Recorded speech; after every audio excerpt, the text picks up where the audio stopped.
my Bill 5000 Nation, how is everyone doing today? Alright, we are back with another That Chapter with Mike.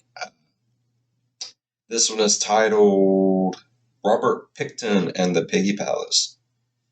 And I know some of you have requested some other videos through him. I promise I am getting to them. Yes. But y'all seem to really like that chapter, so I mean, yeah, keep the requests coming. I love it. Like, he's hilarious. Like, yeah. All right, let's go ahead and get into today's story. Go ahead and turn the mics down low. Put on something comfy. Cut up with something special. Let's get probably creeped out on this one. It's the Piggy Palace over there. Ooh. All right, let's go ahead and get into today's story. Hey you and welcome. My name is Mike, and in this old video, we're gonna talk about a big old sack of pig poo. And that pig poo's name is Robert Pickton. Picky Bobby, I call him. Though he wasn't too picky about his victims. Robert William Willie Pickton is a Canadian serial killer. Yes, is, because he is still alive.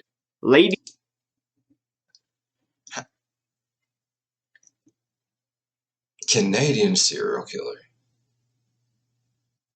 I didn't know they had those there. I'm sorry. Okay. Y'all gave us Ryan Reynolds. I love y'all. I'm sorry. Ladies and gentlemen, though that's about as shocking as me doing another case set in Canada. He was arrested in 2002 for the murders of 6 women.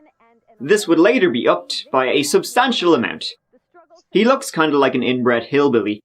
And, well, he acted like one too. Nope. We'll get into that in a moment. And by moment, I mean right now. Oh,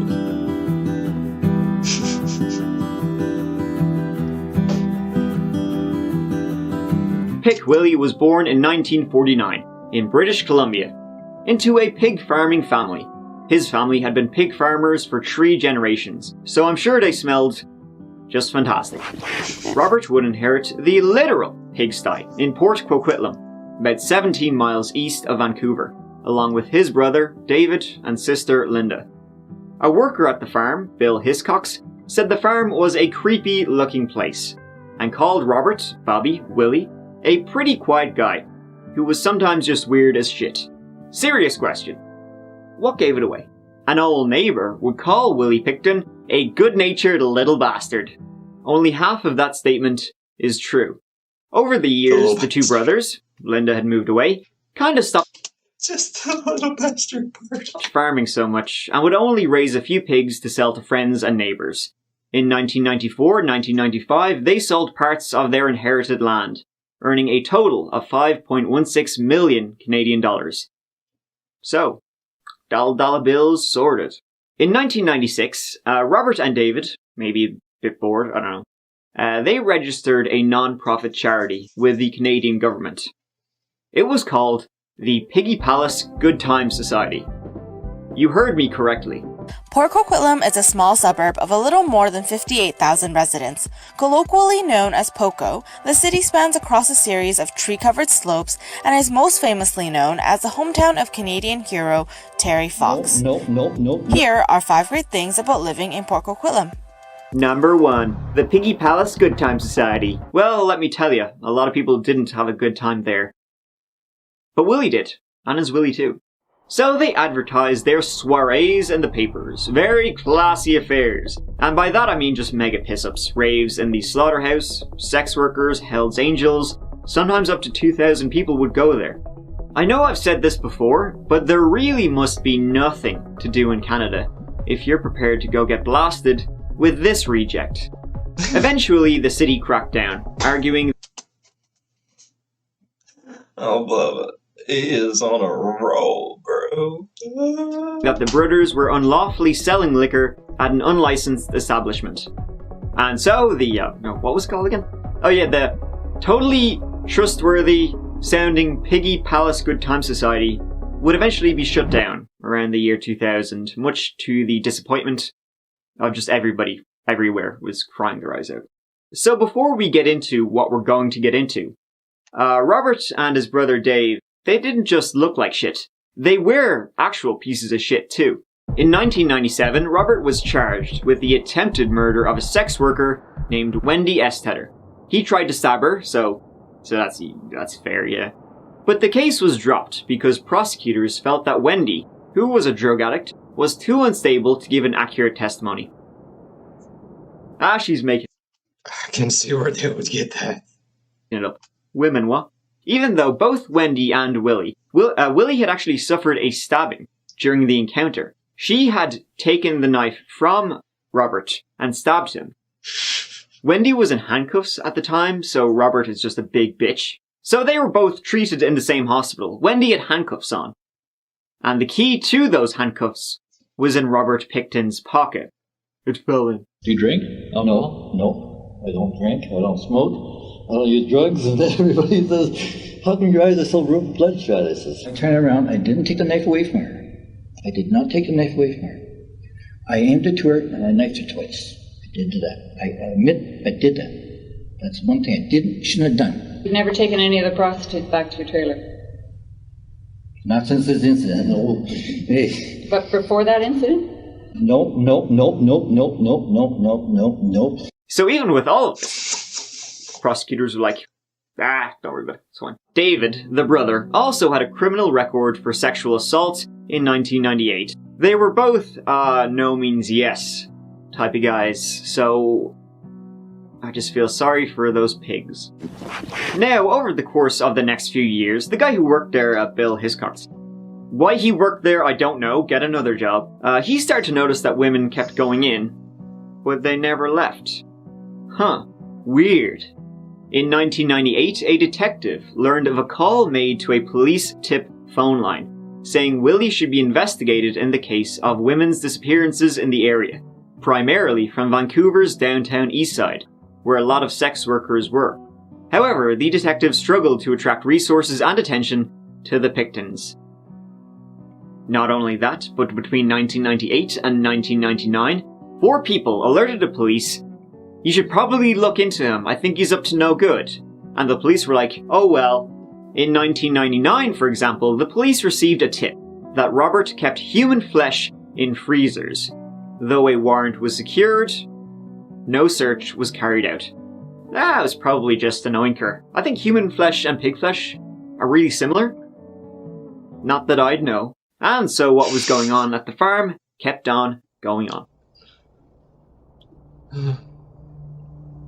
Eventually, in early 2002, the police finally did actually execute a search warrant on the Picton's pig farm. They found weapons, and maybe just a little bit more. They found personal belongings of a missing woman on the farm, that of Lillian O'Dare, and a second court order was obtained to continue searching. The following day, Willie was charged with weapons offences. Both the Pictons were later released, though Robert was kept under surveillance. So the police kept snooping around the farm. What did they find, I wonder? Well, how about this? They would eventually find the remains of some victims, such as skulls cut in half and stuffed with human hands and feet, DNA from 33 women, bloody clothing belonging to a victim, and a jawbone and teeth belonging to one victim. They also found a .22 revolver, with a big ol' fucking dildo attached to the barrel. They found 357 Magnum rounds, 2 pairs of faux fur-lined handcuffs, a pair of night vision goggles, and photos of a garbage can containing the remains of a victim. Willie was like, the dildo. That's for my own personal use. It's a suppressor for my gun, so that it doesn't sound loud, and it just goes whenever I fire it. Yeah, sure. The dildo. It had DNA of both him and a victim on it.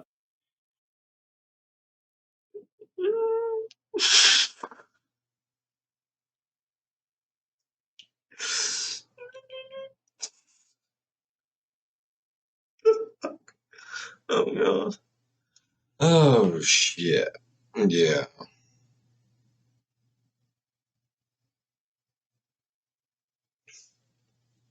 So, they also found a syringe with 3 millimeters of blue liquid inside, and Spanish fly, aphrodisiac. I actually had to Google what Spanish fly was. I'd never heard of it in my life.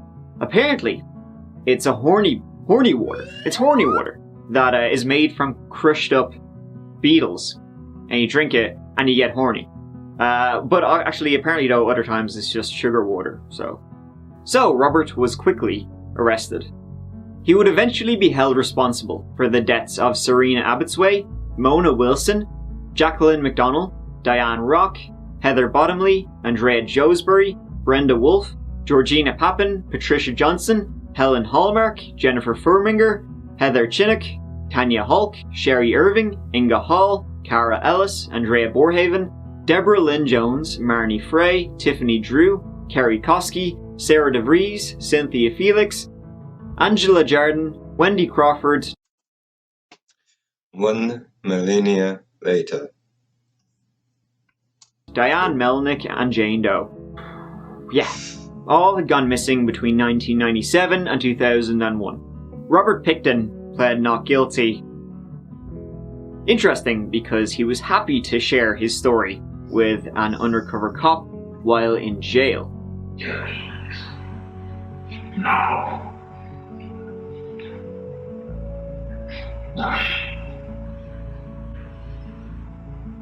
What have you done? No. Curses. So what do you got? I'm saying, yeah. Yeah. Come on, what are you fucking this up? Okay, I know what's up. You fucking got it. You're a fucking missing person. So we better fucking cut it in.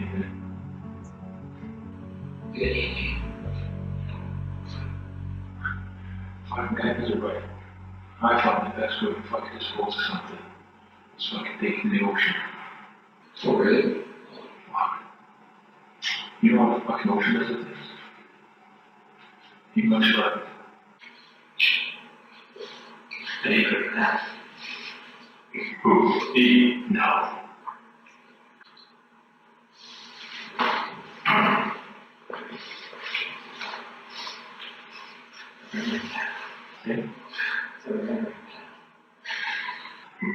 No shit. I started fucking pretty good. Hey? Mm-hmm. Pretty much fucking left.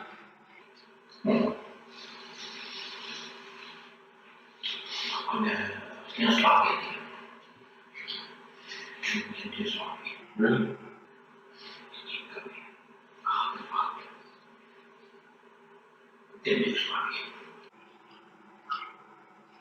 For something that's fucking worth it. You know? I can make things disappear. I was going to do more. Maybe. That's what I was stopping people for. Yeah. Make the big five cents.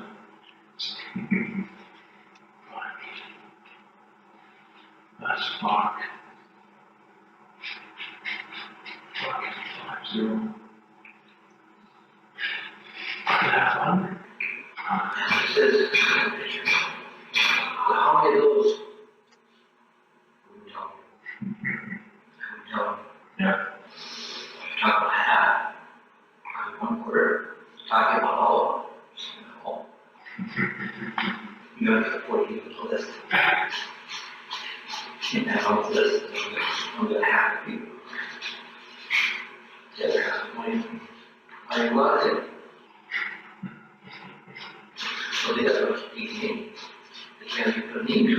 But I think we're going to name the internet fucking fuck us. I think we're going to deliver us. Fill the streets with manuscripts, and you check yourself. You get better than 10 minutes. I married my old man, people agree. My biggest body. Just kicking your ass now. But it pisses me off. Fucking hard. You know, it pisses me right off to your problems. You're just, they don't have nothing, but nothing otherwise. Oh, damn. Pretty practice. That's just one more. I think Bigger than the ladies, bigger than the monks in the States. Yeah. Oh, yeah, much. His only about 40. Jesus. Yeah. There were so many charges that had to be split up. The first, trial Trying to outdo the States. Really? Fuck you, bud. would be for 6 victims, and then there would be a second one for the 20 others. So Robert Picton's modus operandi, I guess you could say, was that he would pick up a sex worker in Vancouver's downtown east side, or whatever. He would drive them back to his farm.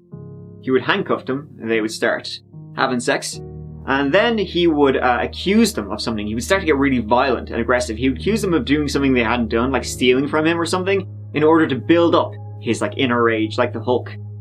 Though they probably just said he had a small dick, which he does.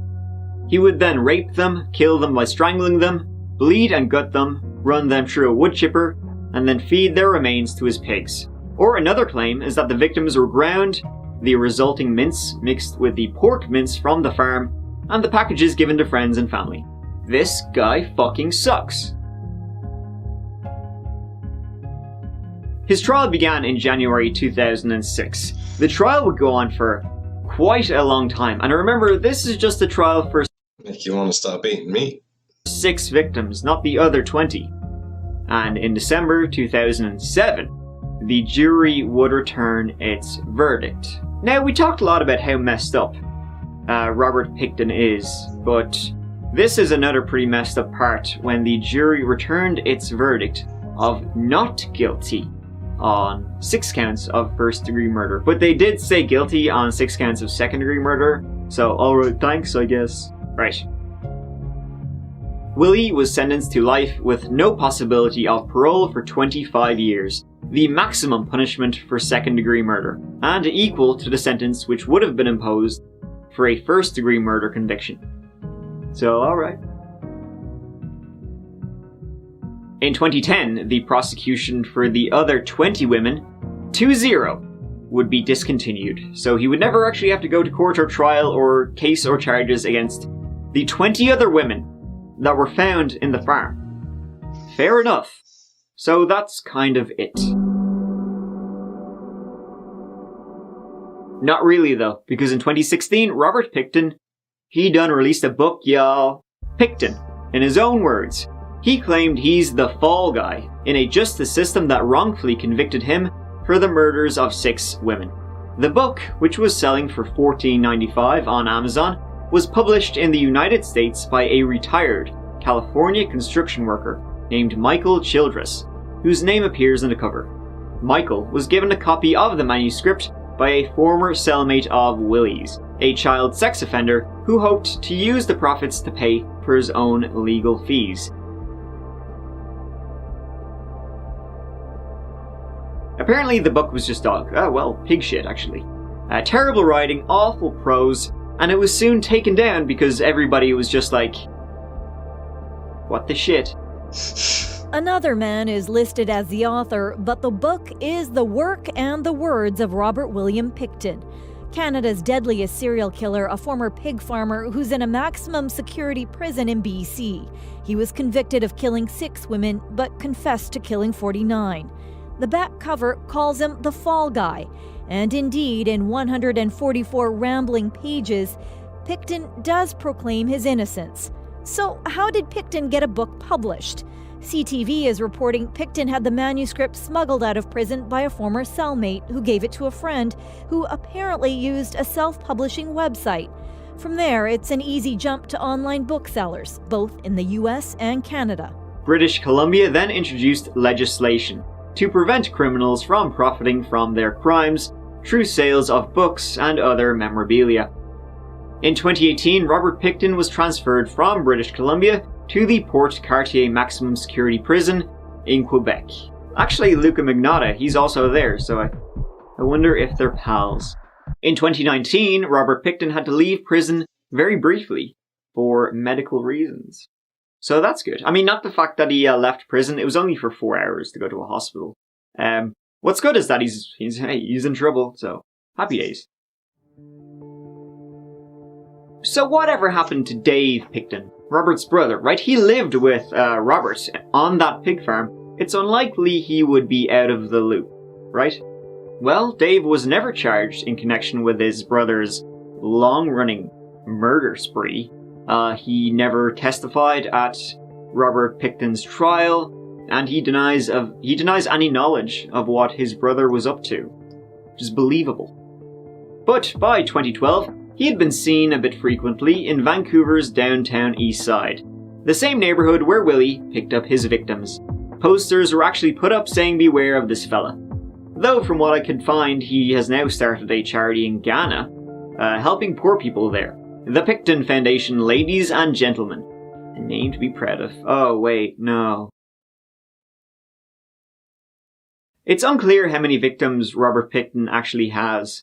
In that one interview we've seen, he claimed up to 49, and he seemed a bit pissed he didn't reach 50, so I guess we can take it semi-seriously. It's a frightening case from this sack of pig shit. There are more questions tonight about how police in British Columbia handled the Robert Pickton investigation, this time prompted by the release of video at the Missing Women's Inquiry. It's from January of 2000, 2 years before the pig farmer would be charged with murder. Ian Hannamansing is on the story for us tonight. Ian. Peter, it's disturbing enough to see Robert William Pickton questioned by police 12 years ago. Even more chilling to know afterwards he just walked away.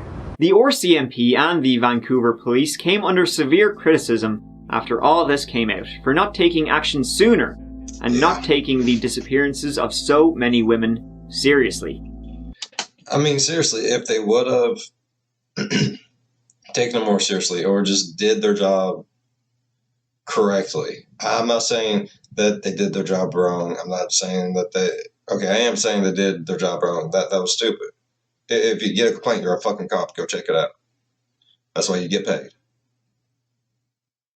I'm sorry. But again, that's an all too familiar story. In 2010, an inquiry was launched examining this case and its failures, and found quite a few. Inept criminal investigative work, compounded by police and societal bias against sex workers and Indigenous women. And so ends the story of Canada's worst serial killer. So basically what he's saying is they looked at it as they're just prostitutes, who gives a shit. At one time, that prostitute was someone's mother, potentially daughter, potentially sister, potentially brother. You never know anymore. That was someone's loved one at one time. It's not just a whore now. I mean, yeah, it might just be a whore now, but it's still someone's loved one. That irks me. I feel like I've said that before, but we just keep coming back to Canada. Thank you so much for watching. I really, really appreciate it. Alright. Hey, I like that. Yeah, I love when he tells me really, really messed up things. It just puts a smile. Oh, they should have him break bad news to people. Just be like, hey, dude, we need someone to tell my kids their dog died while they was at sleepaway camp, and you're the fella that we're looking at. Lucrative business, people. Lucrative business. I know. Alright. If you was a fan of today's video, please leave a thumbs up. And if you, I think I have brain farts or something, everything's going to, okay. If you enjoyed today's video as much as I did, please leave a thumbs up. There we go. If you're a fan of the spooky, scary, strange, or deranged, think about subscribing. That's what we do. And as always, be good to one another, and I'll see you in the next one. Bye-bye. That's so messed up. Just do your job. I don't care if they're prostitutes or not. They're someone's something. You know.